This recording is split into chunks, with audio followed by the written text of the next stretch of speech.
जय जगन्नाथ शुभ सकाळ आसंतु नजर पकाइबा आजर मुख्य खबर उपरे आसिला प्रथम खबर राज्यर विभिन्न स्थान में कालबैशाखी वर्षा जारी रही सकाळे खरा होतिबा बेले अपराह्न रे वर्षा सांगकु बिजुली घड़घड़ी सह वर्षा होछि। तेबे पाणीपाग विभागर आकलन अनुसार आसंता 4 दिन जाए मध्य राज्यर विभिन्न स्थान में कालबैशाखी वर्षा होबार संभावना रही। कालबैशाखी वर्षा पाई मयूरभंज केन्दुझर बालेश्वर गंजाम गजपति कोरापुट नवरंगपुर जिला पाई येलो वार्निंग जारी करा जायछि। एही सबु स्थान में वर्षा सांगको घड़घड़ी बिजुली मारिबा सहित 50 रु 60 किलोमीटर बेगरे पवन होइपारे बोली मध्य कुआ जायछि। परवर्ती खबर ओडिशा रे राशन कार्ड रु बाद पड़िथिबा परिवार को आयुष्मान भारत प्रधानमंत्री जन आरोग्य योजना अधीन रे स्वास्थ्य सेवा जोगाई दिया जिवो। आयुष्मान भारत योजना ओडिशा रे चलित मास 11 तारिख रे कार्यकारी होइछि एवं एहा राज्यर प्राय 1.03 कोटी परिवार को 3.5 कोटी लोक मागणा स्वास्थ्य सेवा जोगाई देउछि। तेबे आयुष्मान भारत योजना लागू होगा पर हिताधिकारी मध्य अनेक द्वंद्व सृष्टि होइछि। केउ माने कार्ड पाइबे राशन कार्ड नथिले चिकित्सा सुविधा मिलिबो कि नाही ताहाकु नै लोक माने आशा आशंका भितर रहिछन्ति। तेबे राशन कार्ड तालिकारु बाद पड़िथिबा 2 लाख परिवार को आयुष्मान भारत योजना रे चिकित्सा सुविधा मिलिबो बोली स्पष्ट करिसन्ति स्वास्थ्य मंत्री मुकेश मालिक। परवर्ती खबर ट्रंप को धमक मध्य 85,000 भारतीयों को भिसा प्रदान कला चीन। भारत में थिबा चीन दूतावास 1 जनवरी रु 9 एप्रिल 2025 मध्य भारतीय नागरिक 85,000 रु अधिक भिसा प्रदान करिछि, जहाँ दुई राष्ट्र मध्य लोक साधारण संपर्क को सुदृढ़ करने दिगरे एक गुरुत्वपूर्ण पदक्षेप। चीन राष्ट्रदूत जू पेहेगिंग अनुसार 9 एप्रिल 2025 सुधा भारत में थिबा चीन दूतावास एवं कन्सुलेट एही वर्ष चीन यात्रा करुथिबा भारतीय नागरिकों को 85,000 रु अधिक भिसा प्रदान करिछि। अधिक भारतीय बंधु मानक चीन गस्त करने को स्वागत करंतु। एक खोला सुरक्षित स्पंदनशील आंतरिक और बंधुत्वपूर्ण चीन अनुभव करंतु, से एक्स रे एक पोस्ट रे कहते। परवर्ती खबर सहकारी निर्वाही जंत्री डाक्टर ज्वाई घर मिला नगद 22 लाख। सहकारी निर्वाही जंत्री घरे विजिलेंस रेड। ढेंकानाल 8 मल्लिक सहकारी जंत्री घरे चली रेड। आय बहिर्भूत संपत्ति ठूल अभियोग रामचंद्र शतपथी घरे चली छानबिन। रेड बेले जंत्री ज्वाई घर मिली नगद 22 लाख टंका। जूनागढ़ मेडिकल रे डाक्टर अच्छा तपन त्रिपाठी। विजिलेंस टीम तांको सरकारी बासभवन सह पैतृक घरे छानबिन करुवा सूचना रही। परवर्ती खबर वाकफ आईन को विरोध। दुबई रे 2 भारतीयों को हत्या कले पाकिस्तानी। दुबई रे 2 भारतीयों को हत्या छुरी भूसी हत्या कले पाकिस्तानी। दुबईर एक बेकारी रे जड़े पाकिस्तानी नागरिक धार्मिक नारा लगाई यह आक्रमण करथिला, जो तेलंगानार 2 लोकों मृत्यु होता बेले तृतीय व्यक्ति गुरुतर आहत होती। मृतकों परिवार सदस्य यह सूचना देइछन्ति। तेलंगानार निर्मल जिल्लार 40 वर्ष प्रवासी श्रमिक अष्टम प्रेम सागर को 11 एप्रिल रे जड़े पाकिस्तान नागरिक छुरी भूसी हत्या करिछि। परवर्ती खबर उद्धार शिशु शुभम को मिलिबो सहायता। एने उपमुख्यमंत्री प्रभाती परिडा एक्स जरिया सूचना जारी कले। से कहते जे मिशन बात्सल्य शुभम को सहायता मिलिबो। से आहुरी कहते जे महिला शिशु विकास विभाग नेबे त्वरित पदक्षेप। राम मंदिर सम्मुखर 1.5 वर्षर शिशु अपहरण होता। पुलिस ऑपरेशन पर माँ कोल को फेरी शिशु शुभम। परवर्ती खबर यात्रिक सुविधा पाई भारतीय रेल विभाग एक बड़ पदक्षेप नेबाकू जाउछि। रेल विभाग यह निष्पत्ति लोकों को रेल यात्रा सुविधा जोगाइब। यात्री मानक यात्रा समय केबे हेले कैशर अभाव हेब नहीं। भारतीय रेल ट्रेन रे एटीएम सुविधा देबाकू योजना करुछि, जार ट्रायल मध्य सफल होइछि।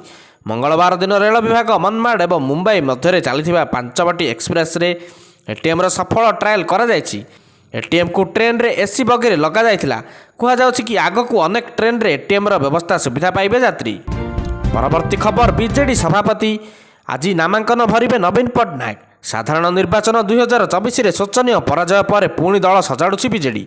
बीजेडी सभापति पद पर नवीन नामांकन भरिबे बोली बीजेडी समन्वय कमिटी अध्यक्ष देवी प्रसाद मिश्र कहते। तेबे बीजेडी सभापति रेस पर आउ कहीं नथिबा कारणरू से पुणी थरे सभापति हेबे बोली कुआ जाउछि। 2 दिन भितर बीजेडी राज्य परिषद और कार्यकारिणी गठन होब। एप्रिल सुधा सांगठनिक निर्वाचन प्रक्रिया सारिबाकू निर्देश दैछन्ति निर्वाचन कमिशन। एप्रिल 13 तारिख सुधा जिला सभापति माने नामांकन पत्र दाखल करथिले। परवर्ती खबर रेकर्ड भांगिला सुना दर प्रथम थर पार कला 96,000। खूब शीघ्र लक्ष्य छुईबा आकलन।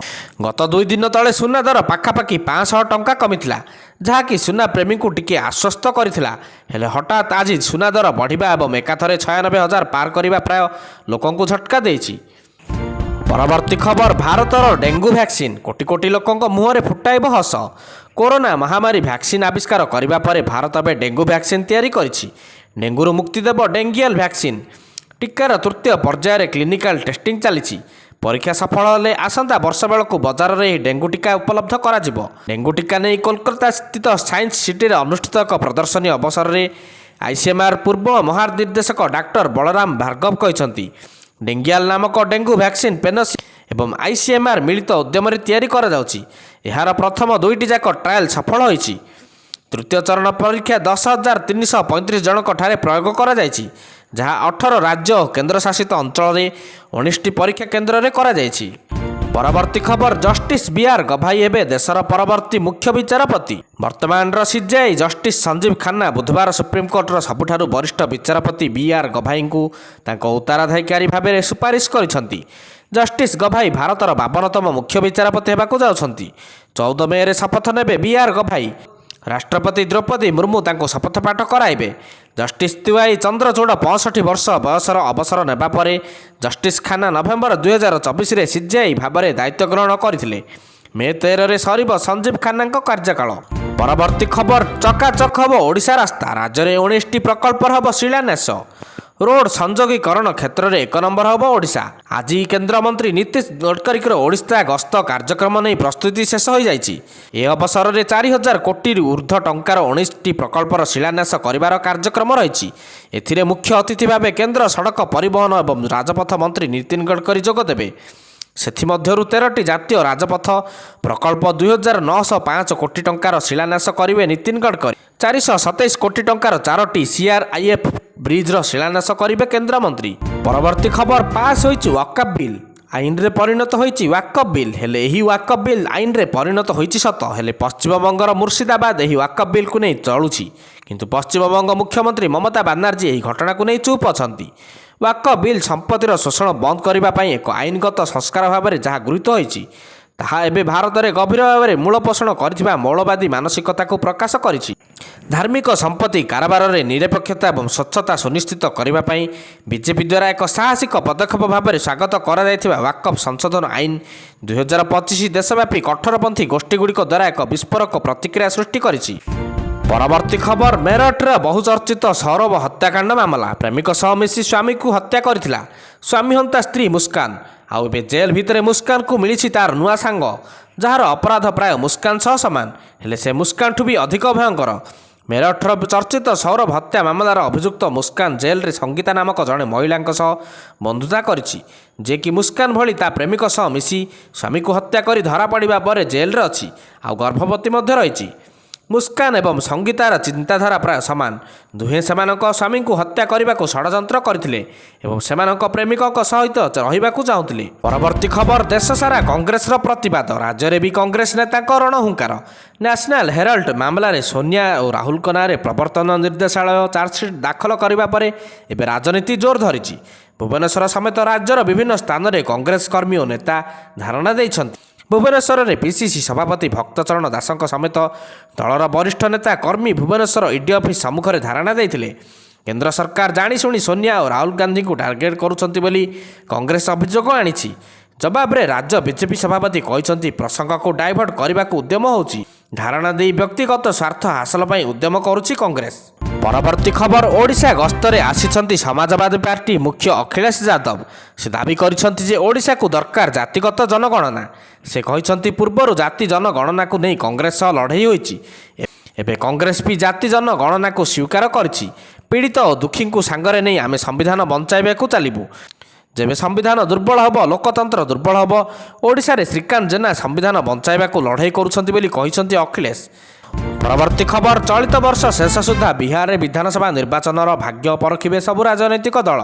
ଏହି ନିର୍ବାଚନରେ ଗୋଟିଏ ପଟେ ବିଜେପି, ଜନତା ଦଳ ୟୁନାଇଟେଡ୍ ଓ ଆର୍ଜେଡି ଏବଂ କଂଗ୍ରେସ ପରି ପୁରୁଣା ଦଳଗୁଡ଼ିକ ପ୍ରତିଦ୍ୱନ୍ଦ୍ୱିତା କରିବେ।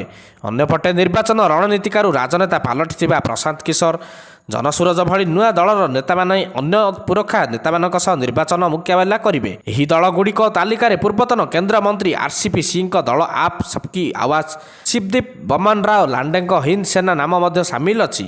ବିହାର ନିର୍ବାଚନରେ ଏହି ନୂଆ ଦଳଗୁଡ଼ିକର ଯୋଜନା କ'ଣ ରହିବ, ତାହାକୁ ନେଇ ଆରମ୍ଭ ହେଲାଣି କଳ୍ପନା ଜଳ୍ପନା। ପରବର୍ତ୍ତୀ ଖବର, ଏଯାଏଁ ମିଳୁନି 6,000ରୁ ଅଧିକ ଶିଶୁଙ୍କ ଭତ୍ତା। ଅପେକ୍ଷାରେ ଅପେକ ଦୁଃଖୀ ମା। ମୁଖ୍ୟମନ୍ତ୍ରୀ ହସ୍ତକ୍ଷେପ ଯୋଗୁଁ ରାମ ମନ୍ଦିର ନିକଟରୁ ଦୃଷ୍ଟିବାଧିତ ମା କୋଳରୁ ଅପହୃତ ହୋଇଥିବା ଶିଶୁକୁ ମାତ୍ର 3 ଦିନରେ ଖୋଜି ଆଣିଲା କମିଶନରେଟ୍ ପୋଲିସ। କିନ୍ତୁ ବିଡ଼ମ୍ବନାର ବିଷୟ, ରାଜ୍ୟର ହଜାର ହଜାର ଶିଶୁ ଏବେ ବି ନିଖୋଜ ଅଛନ୍ତି। ମାନେ କେଉଁଠି ଅଛନ୍ତି, କେମିତି ଅଛନ୍ତି, ତାର ହିସାବ କାହା ପାଖରେ ନାହିଁ, ଯାହାକୁ ନେଇ ଉଦ୍ବେଗ ପ୍ରକାଶ ପାଇଛି। ମୁଖ୍ୟମନ୍ତ୍ରୀଙ୍କ ହସ୍ତକ୍ଷେପ ପରେ ରାମ ମନ୍ଦିର ପାଖରୁ ନିଖୋଜ ଶିଶୁ ଶୁଭମ ମା କୋଳକୁ ଫେରିଛି। ମୁଖ୍ୟମନ୍ତ୍ରୀଙ୍କ ଏହି ପଦକ୍ଷେପକୁ ଚାରିଆଡ଼ୁ ପ୍ରଶଂସା କରାଯାଉଛି। ପାଖାପାଖି 5 ବର୍ଷ ବିତି ଯାଇଥିଲେ ମଧ୍ୟ ଏଯାଏଁ ମିଳିନି ଯାଜପୁର ବିଞ୍ଝାରପୁର ଅଞ୍ଚଳରୁ ନିଖୋଜ ଶିଶୁ କନ୍ୟା ପିହୁର ପତ୍ତା। ଆଜିର ଶେଷ ଖବର, ପଞ୍ଚାୟତ ପରୀକ୍ଷା ପାଇଁ ପାଗ ଭିଡ଼ିଲେଣି ଦଳ, ହେଲେ ସବୁ ଦଳକୁ ସଂଗଠନ ଅଡ଼ୁଆ। ପଞ୍ଚାୟତ ନିର୍ବାଚନ ଉପରେ ଏବେ 3 ଦଳର ଆଖି, କାରଣ ସବୁ ଦଳର ସଂଗଠନ ଏବେ ବି ଅଧପନ୍ତରିଆ ହୋଇ ପଡ଼ି ରହିଛି। ଏଭଳି ସ୍ଥିତିରେ ହେବାକୁ ଥିବା ପଞ୍ଚାୟତ ପରୀକ୍ଷାରେ କିଏ ପାସ୍ ହେବ, କିଏ ଫେଲ୍ ହେବ, ତାହା ଉପରେ ପୁରା ରାଜ୍ୟର ନଜର ରହିଛି। ସାଧାରଣ ନିର୍ବାଚନର 10 ମାସ ପରେ ତୃଣମୂଳ ସ୍ତରରେ କେଉଁ ଦଳ କେତେ ମାତ୍ରାରେ ବିଶ୍ୱାସ ଭାଜନ ହୋଇଛି, ତାହାର ପ୍ରମାଣପତ୍ର ଆଗକୁ ହେବାକୁ ଥିବା ପଞ୍ଚାୟତ ଉପନିର୍ବାଚନର ଫଳାଫଳ ହିଁ ବୟାନ କରିବ।